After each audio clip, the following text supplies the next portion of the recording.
my name is Darya, and I'll be presenting Ringtail, practical two-round threshold signatures from learning with errors. So what is a T-event threshold signature? Well, the idea is that the signing key is split into several shares, such that no server holds the original key. And any T out of N parties can jointly produce a valid signature for the same public key, but not T-1 parties.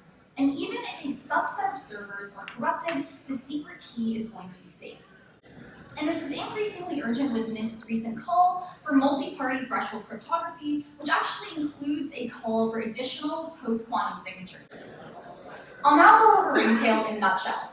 The signing protocol consists of only 2 rounds, one offline and one online. There's a 13.4 kilobyte signature size and 10.5 kilobytes of online communication for 1,024 parties. It's provably secure from standard module LWE and self-target sys assumptions in the classical random oracle model, but we do have heavy offline communication of about 600 kilobytes, though this seems to be an artifact of the security proof. I'll now go over the road to Ringtail.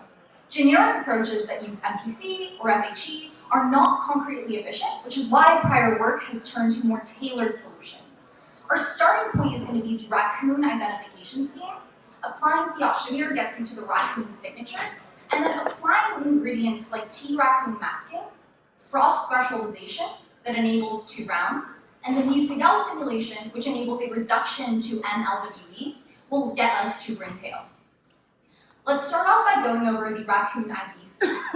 We'll have a prover, Alice, which is going to have an LWE secret key, and a verifier, Bob, who's going to have the public key. Next, we're going to have a commitment that is going to first sample vectors R and E star from a Gaussian distribution, as well as a commitment that will go ahead and create as A times R plus E star, where A is going to be a public random matrix. Next, our commitment H is going to be sent over to Bob, who's then going to sample C, a challenge from a ternary distribution.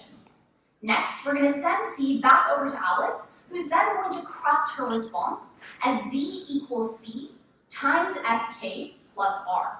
She's going to send Z back over to Bob, at which point Bob is going to check that AZ is about C times PK plus H, and he's going to confirm that Z is indeed small.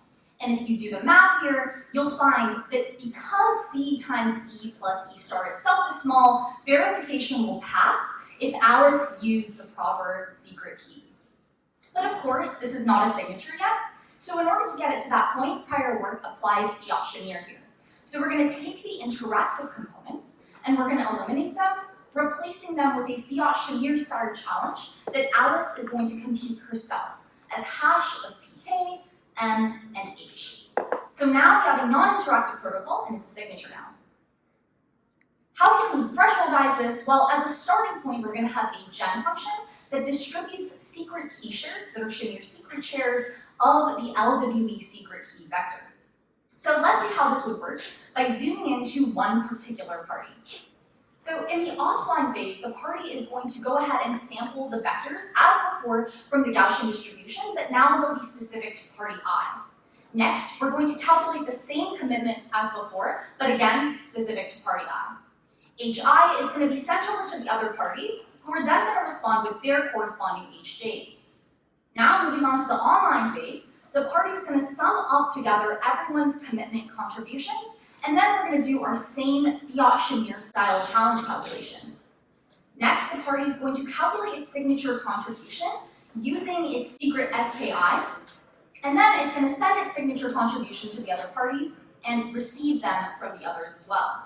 Now it's time to finalize, so we're simply going to add together everyone's signature contributions, resulting in the final signature.